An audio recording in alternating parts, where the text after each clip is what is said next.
Ni una más. That means not one more. The battle cry is used to protest femicide and violence against women in Latin America. Among the 25 countries in the world having the highest rates of femicide, 14 are located in Latin America.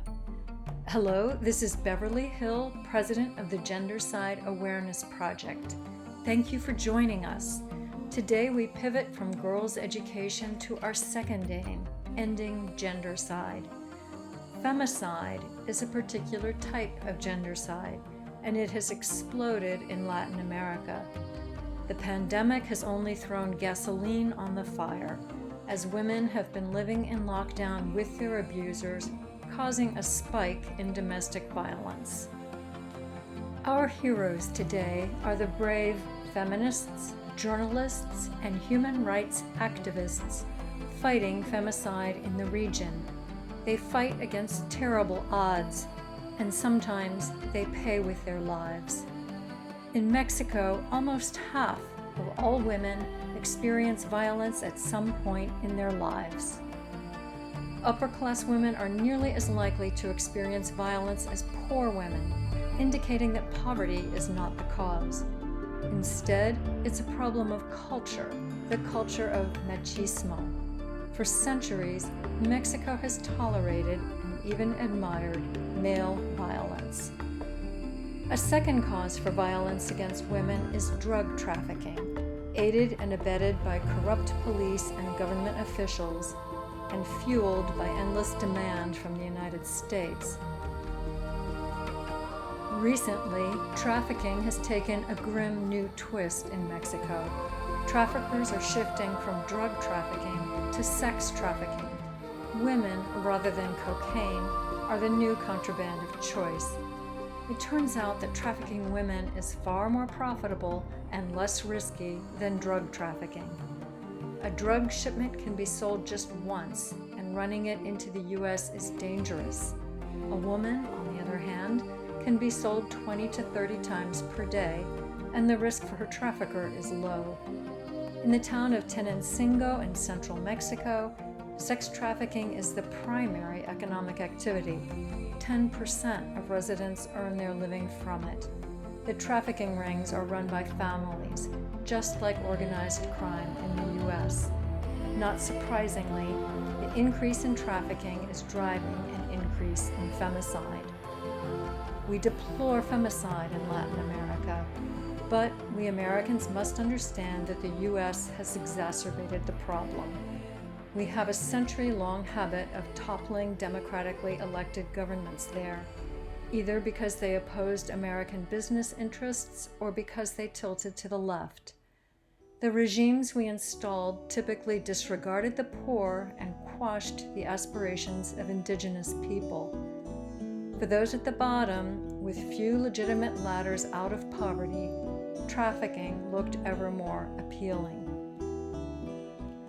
The U.S. war on drugs only worsened the problem. We trained elite soldiers in the region and gave them advanced weapons, only to watch them turn to the dark side and become traffickers themselves. As trafficking grew, so did femicide. Rival gangs settled scores by killing each other's women, and women who spurned the advances of traffickers put themselves at risk. To say no was to get yourself killed. Even today, American engagement in the region has a corrosive effect. There are more than 1,000 American factories, or maquilas, strung along the Mexican side of the U.S.-Mexico border. Inside them, Fortune 500 companies pay Mexican workers as little as $1.50 per day. 40% of these workers are women, including teenage women who moved there to support their families. In Ciudad Juarez, during the last 30 years, more than 1,000 of these young women have been kidnapped and murdered. Investigative journalists uncovered strong evidence that the women had been used for sex in cartel orgies celebrating successful drug runs. Mexican police and business magnates were implicated too. The women were killed because they had seen too much. Most were still teenagers. Unable to afford cars or live in safe neighborhoods, they walked and rode buses through dangerous areas to get to work, making them easy to abduct. While American corporations are not directly responsible for these murders, they created the conditions of vulnerability that led to them. A relentless drive for profit meant that women were paid as little as possible. This is still the situation today.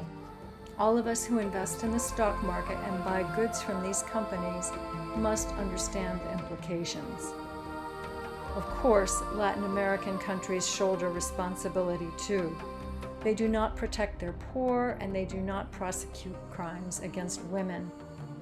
In fact, the Latin culture that excuses male violence often shifts the blame onto the woman. Victims of rape and domestic violence are blamed and shamed. As a result, most women do not report these crimes. These patriarchal habits have set the stage for government inaction. These crimes are hardly ever prosecuted. But change is afoot. In the last few years, Latin American women have protested like never before. They have abandoned their traditional reticence, thronging the streets in huge marches. Last March in Mexico City, 80,000 people turned out to protest. So what's next? How do you fight violence against women when law enforcement is unresponsive or even corrupt? There are no easy answers, but the Gendercide Awareness Project is lending its wholehearted support to those pushing for change. We are sobered and humbled because some, particularly investigative journalists, have lost their lives in the process. Today, we share our plans for Mexico.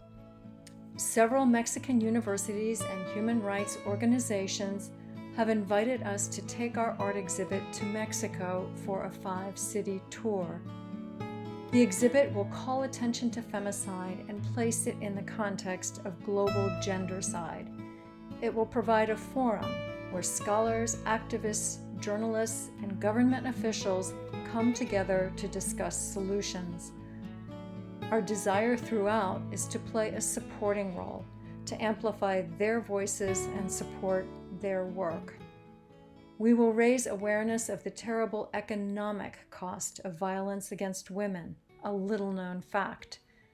A joint government-university study found that the annual cost of dealing with violence against women adds up to an astonishing 1.4% of Mexico's gross domestic product. This includes police costs, medical costs, social support, legal costs, incarceration, and missed work.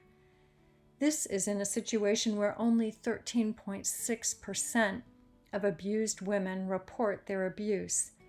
If all abused women in Mexico reported, the country would have to spend 10% of its GDP to respond appropriately. Machismo, it turns out, is a very expensive cultural habit.